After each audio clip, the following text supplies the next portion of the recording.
Welcome to the Banker Lamp. Please enjoy the video. You start by opening Snipping Tool so you can capture immediately. Press the Windows key, type Snipping Tool, and press Enter. This launches the app without delay. Once done, make sure your default save folder is set to pictures/screenshots or pic save as each time so you don't lose captures.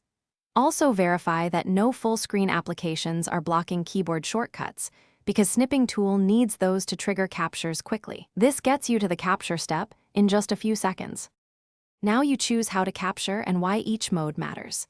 Select rectangular for precise sections, freeform for irregular shapes, window to grab an app, or full screen for everything.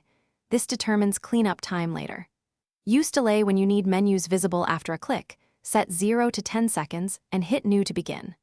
When drawing a capture, drag deliberately and use Shift or Alt to lock edges for cleaner crops. Make sure to inspect the preview so you can edit or reshoot immediately. Finish by saving and optionally editing, and know one quick fix if things go wrong. After you capture, click Save or Copy. Choose PNG for crisp images, or copy if you'll paste into a document. Use the pen and highlighter to annotate, then save a final version so edits aren't lost. If Snipping Tool won't open or behaves oddly, restart Windows Explorer from Task Manager, check for Windows updates, and update your display drivers. This resolves most launch and capture problems quickly. Thanks for watching. If this was helpful, leave a like and consider subscribing. See you next time.